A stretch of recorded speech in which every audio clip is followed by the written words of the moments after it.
दुश्मन देश में जाकर के जिस तरीके से आतंकी अड्डों को उड़ाया गया, उन पे प्रहार किया गया, आज देश की सभी बहनें सेनाओं को शत शत नमन करती हैं, देश के प्रधानमंत्री को प्रणाम करती हैं। चुप्पी में मैं धैर्य हूं, चुनौती में मैं शौर्य हूं, हाँ मैं भी सिंदूर हूं। मैं आतंकियों का वध हूं, मैं हौसलों की सरहद हूं, मैं जीवनदात्री, मैं सहार की साक्षी, मैं सिंदूर हूं। मुझे निर्बल जानकर के जिसने गोली चलाई थी, उन शत्रुओं पे मैं कड़ा प्रहार हूं, हर बेटी बहू का उपहार हूं।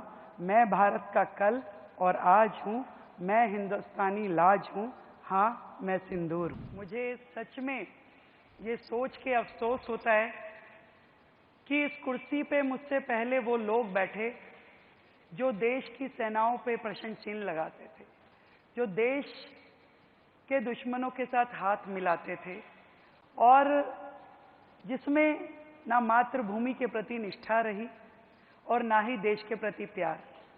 और ये जो ऑपरेशन सिंदूर हुआ, अनुपम जी, मैं एक महिला हूं, मैं विशेष रूप से ये कह सकती हूं देश की उस आधी आबादी की ओर से कि इस ऑपरेशन सिंदूर ने पूरे देश की बहनों का सम्मान बढ़ाया। धन्यवाद करती हूं आदरणीय प्रधानमंत्री नरेंद्र मोदी जी को, जिन्होंने देश की बहनों का स्वाभिमान बनाए रखने के लिए ये ड्राइव किया और दुश्मन देश में जाकर के जिस तरीके से आतंकी अड्डों को उड़ाया गया, उन पे प्रहार किया गया, आज देश की सभी बहनें सेनाओं को शत शत नमन करती हैं, देश के प्रधानमंत्री को प्रणाम करती हैं। मैंने तो एक पोयम भी 4 लाइनों की जी बिल्कुल लिखी, तो मैं चाहूंगी मैं उसे पढ़ूं। जी बिल्कुल।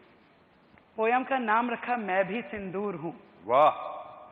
चुप्पी में मैं धैर्य हूं, चुनौती में मैं शौर्य हूं, हाँ मैं भी सिंदूर हूं। वाह। मैं आतंकियों का वध हूं, मैं हौसलों की सरहद हूं, मैं जीवनदात्री, मैं सहार की साक्षी, मैं सिंदूर हूं। मुझे निर्बल जानकर के जिसने गोली चलाई थी, उन शत्रुओं पे मैं कड़ा प्रहार हूं, हर बेटी बहू का उपहार हूं। मैं भारत का कल और आज हूं, मैं हिंदुस्तानी लाज हूं, हाँ मैं सिंदूर हूं। वाह, बहुत अच्छे, बहुत अच्छे।